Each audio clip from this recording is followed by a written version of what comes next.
Hello everyone, and welcome to the channel. In today's video, I'm going to show you in 3 simple steps how to stop Windows functions that run on your computer and consume a huge amount of resources. Alright, here is the first step. Press the Windows plus R keys. As always, this opens the Run dialog box. Then, type services.msc and click OK.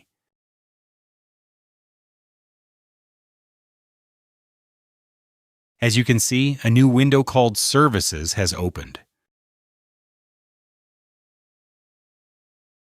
In the list that appears, look for an item called Connected User Experiences and Telemetry. This feature simply collects data on how we use our PC and sends it to the manufacturer. Right-click on this item and select Stop. The screen will load and the process will stop. Next, right-click on it again and select Properties. If you look at the startup type, the default setting is Automatic. We need to change this option to Disabled. Click Apply and then OK.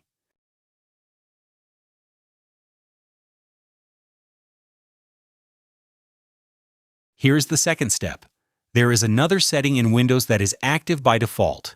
It uses your processor and internet connection to help others without your knowledge. It's called Delivery Optimization. To prevent this, do the following. Right-click on the Start icon. Select Settings, go to Windows Update, scroll down to find Advanced Options, and open it. Once there, look for Delivery Optimization and turn off the option that allows downloads from other PCs.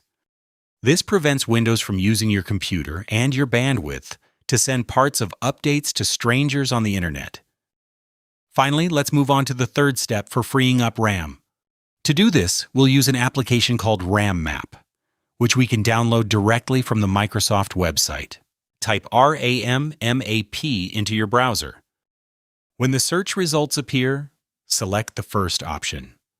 On that page, click the Download button. Once the folder is downloaded, right-click on it and select Extract All. Before running the file, I want to show you just how much RAM we can reclaim. Right-click on the Start icon. Then click on Task Manager. Next, click on the Performance tab.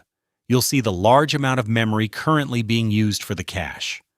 Now that we've seen the cache memory usage, let's run the RAMMap file. Running it opens this window. Click on Empty at the top, and from the options that appear, select Empty Standby List. With this action, we've successfully freed up a significant amount of RAM. To prove it, let's right-click the Start icon again, go to Task Manager, and click on Performance. As you can see, the memory used for the cache has dropped considerably. That's all for today's video. If you found this helpful, please hit the like button and subscribe to the channel. It only takes 3 seconds of your time, but it helps me out a lot. Thanks for watching and see you in the next video.